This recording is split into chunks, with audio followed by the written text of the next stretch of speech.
Olá! Hoje a gente vai mergulhar de cabeça num dos assuntos mais quentes do mundo do design, que é a inteligência artificial. Existe um hype, assim, gigantesco em torno dessas ferramentas, né? Mas bora separar a promessa da realidade e descobrir o que a IA significa de verdade para quem trabalha com UX e UI hoje em dia. Ok, vamos começar com aquela grande pergunta que está na cabeça de todo mundo. A propaganda diz que sim, que dá para simplesmente descrever uma ideia e pronto. Um aplicativo funcional aparece magicamente. Mas será que a tecnologia já chegou nesse ponto mesmo? É exatamente isso que a gente vai investigar agora. O sonho é bem sedutor, não é? Essa ideia de que as novas ferramentas de IA podem pegar uma frase simples e transformar num produto funcional assim, quase que instantaneamente. A promessa é acelerar o fluxo de trabalho inteiro, eliminando aquelas tarefas mais chatas que consomem um tempo danado. E um dos exemplos mais comentados disso é o Google Stitch. Ele foi criado para ser exatamente essa ponte, sabe, entre a imaginação e a execução. A ideia é você descrever ou mostrar o que quer, e a IA gera a interface visual junto com o código HTML e CSS prontinho. E o fluxo de trabalho que eles anunciam parece bom demais para ser verdade. Primeiro, você dá a entrada, pode ser um texto, um esboço, tanto faz. Segundo, a IA gera a interface já com código e tudo. E terceiro, é só exportar para o Figma e continuar o trabalho por lá. Simples, rápido, direto. Essa é a promessa. Então, o ponto central dessa promessa toda é a eficiência. A ideia é que designers e desenvolvedores possam basicamente pular as partes repetitivas da prototipagem e ir direto para o refinamento estratégico e criativo. Parece o cenário perfeito, né? Mas agora, vamos sair um pouco desse mundo do marketing e entrar no mundo real, onde equipes de verdade, com prazos de verdade, tentaram colocar essa promessa em prática. E aí, a história muda um pouquinho de figura. E aqui tá a dura realidade. Esse depoimento veio direto de um usuário do Reddit que compartilhou a experiência da equipe dele. O veredito foi brutal. O resultado foi um design que, assim, não agradou ninguém. Nem os designers, nem os stakeholders. No final das contas, tiveram que jogar tudo fora e começar do zero. E quando a gente olha os detalhes, dá para entender o porquê. Mesmo usando um prompt super detalhado, com mais de 1.000 palavras, a IA entregou uma coisa com um estilo inconsistente, um fluxo de usuário todo quebrado, faltava o essencial, sabe? A equipe ainda perdeu dias tentando consertar na mão, até que desistiu. Todo o trabalho da IA foi para o lixo. Isso mostra o abismo que existe entre a promessa e a prática. Isso nos leva a uma pergunta bem importante. Será que o problema está nas ferramentas que ainda não estão maduras? Ou será que o jeito que as equipes estão tentando usar essas ferramentas é que está errado?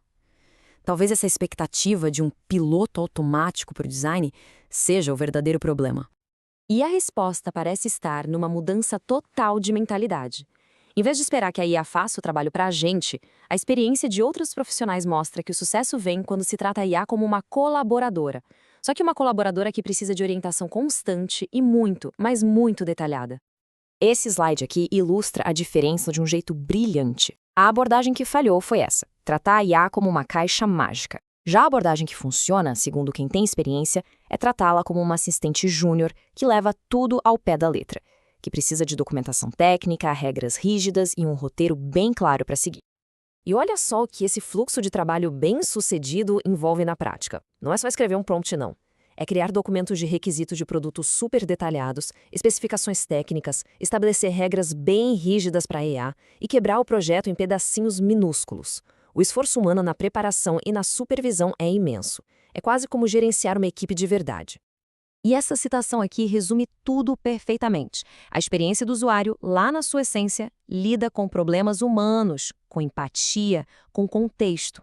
As ferramentas de IA são sim poderosas, mas como assistentes que trabalham com o designer e não no lugar dele.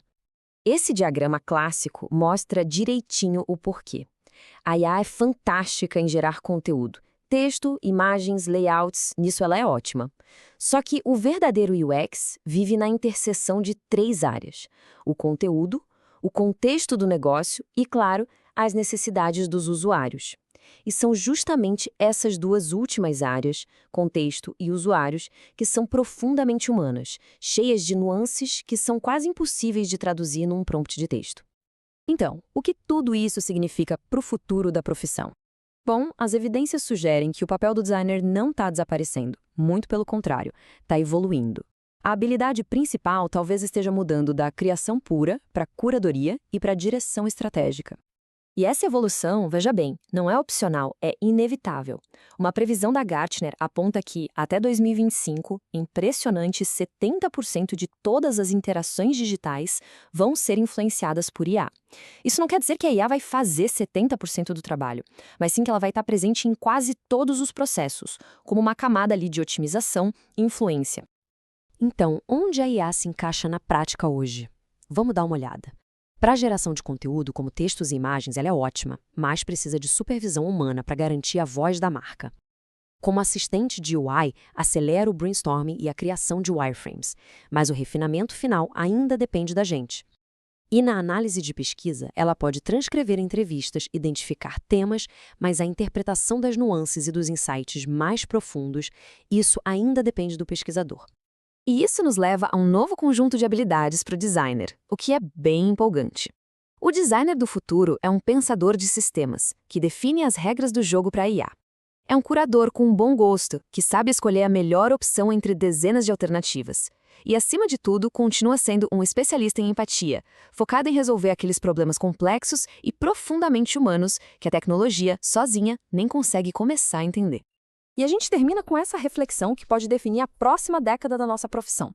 Talvez o valor de quem desenha produtos e serviços esteja se deslocando, menos focado no trabalho manual de criar cada pixel e mais na visão estratégica de guiar sistemas inteligentes para explorar e curar as melhores soluções possíveis. A discussão está só começando. Obrigado pela companhia.